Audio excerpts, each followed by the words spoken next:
আসসালামু আলাইকুম everyone, welcome to sheep diaries. আমরা যারা স্টুডেন্টরা বাসার বাইরে থাকি তাদের একটা লক্ষ্যই থাকে যে কবে ভার্সিটি বা কলেজ অফ দিবে অ্যান্ড আমরা বাসায় যাব। And in my life first time আমি এই জিনিসটা ফিল করতে পারতেছি। লাইক আমার মনটা খালি বলতেছিল যে আমি কবে বাসা যাব, কবে আমি আমার নিজের শহরে যাব।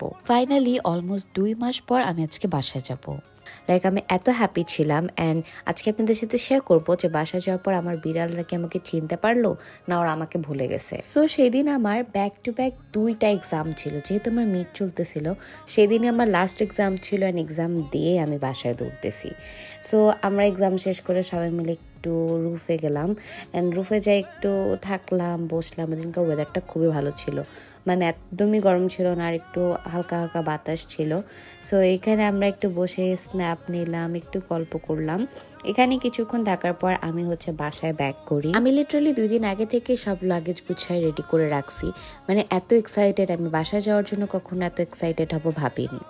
সো এরপর আমি একটু ফিট চেক দিলাম, দেন গিয়ে বাকি যা যা দরকার ছিল করার বাসায় সব করে আমরা গিয়ে রেডি হয়ে গেলাম এয়ারপোর্টের উদ্দেশ্যে। আমাদের ফ্লাইট ছিল 4টা 20-এ, তো আমরা অনেক আগে আগে বের হয়ে গেছি যাতে আমরা একদমই লেট না হই। অ্যান্ড ইউ নো গাইজ, আমার এই টাইমটাতে এত এক্সাইটেড লাগতেছিল, এত শান্তি লাগতেছিল যে আমি ফাইনালি আমার শহরে যাচ্ছি, আমার শান্তির শহরে। এরপর আমরা চেকিং ফিনিশ করে চলে গেলাম আমাদের ফ্লাইটের জন্য অ্যান্ড টাইমলি আমাদের ফ্লাইট ছেড়ে দিছে, ভাগ্যিস লেট হয় নাই। সো এখানে আমি আর আমার বেস্ট ফ্রেন্ড আমরা দুইজনে একসাথে ট্রাভেল করতেছিলাম অ্যান্ড আমার ভাইয়ার সাথে ছিল, ওই যে পিছে দেখতেছেন ওইটা আমার ভাইয়া। এটা আমার আর রিদির ফার্স্ট এয়ার ট্রিপ টুগেদার, মানে আমরা এত এক্সাইটেড ছিলাম যে ফাইনালি আমরা একসাথে ট্রাভেল করতে পারছি। লাইক কোথাও তো যাওয়া এলাও হয় না দিনাজপুর বাদে। সো ফাইনালি আমরা 45 মিনিটের জার্নি করতে পারছি একসাথে, মানে ধরতে গেলে না 45 মিনিট না, আবার সৈয়দপুর থেকে দিনাজপুর আসতে ধরেন যে 1 থেকে 1.5 ঘন্টা লেগেই যায়। সো সব মিলে আমরা এই ট্রিপটা অনেক এনজয় করছি আর ও থাকাতে আমার কিছুই মনে হয় নাই, মানে কিভাবে যে টাইম একদম চলে গেল বুঝতেই পারলাম না। মানে আমরা দুজন একসাথে থাকলে পুরাটা ফ্লাইটে খালি গিয়ে শয়তানিই করছি আর গল্প করছি, অনেক গল্প, মানে শেষই হচ্ছিল না। সময় শেষ হয়ে গেছে বাট আমাদের গল্প শেষ হয় না। আর আমাদেরকে ফ্লাইট থেকে খাবার দিয়েছিল, সো আমরা এখন তো আর খাবো না, একবারে যখন ইফতার করবো তখন খাবো, কারণ আমাদের ইফতার রাস্তায় করতে হবে। সো এরকম সুন্দর সুন্দর ভিউ দেখতে দেখতে অ্যান্ড আমাদের পেটে জমায় রাখা হাজারটা গল্প বলতে বলতে আমরা ফাইনালি সৈয়দপুর পৌঁছায় যাই। এখনো বাসা যেতে আরোটা পথ বাকি আর আমার মন মানতেছিল না, মনে হচ্ছিল কি যে ছুটে চলে যাই আমার বাসাতে।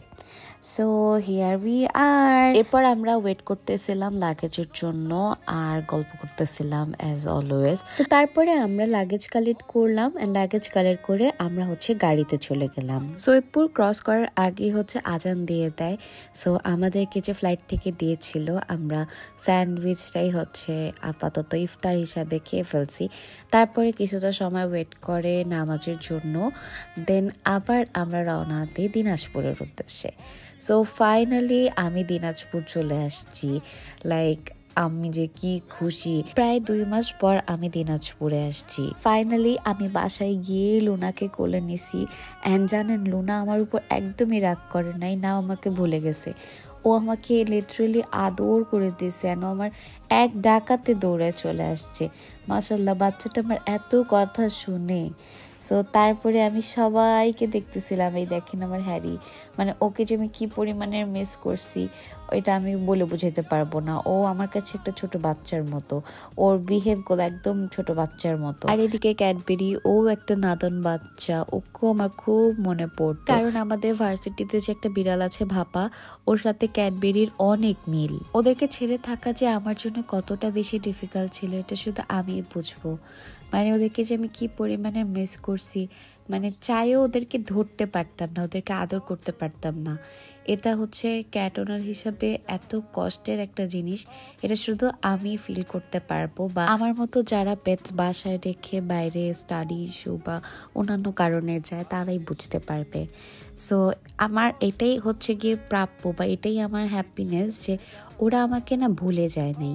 কেউ কেউ একটু প্রথমে ভয় পাচ্ছিল আমাকে দেখে, বাট তারপর ওদের মনে পড়ে গেছে। আর মেইন কথা কি জানেন, আমার লিলি, ও ও এত আনসোশ্যাল, ও বাসায় আমি আর আম্মু ছাড়া কারো কথা শোনে না, কিন্তু ও আমাকে এত বেশি চিনে। আমি এসে ওকে জাস্ট একবার ডাক দিছি, ও ওইখান থেকে বের হয়ে আসছে। অ্যান্ড ইউ নো হোয়াট, আমি ছাড়া কারো সাধ্য ছিল না ওকে ওখান থেকে বের করার, ও যদি নিজে না চায়। চিন্তা করতে পারেন একটা বিড়াল আপনাকে এতটা ভালোবাসতে পারে।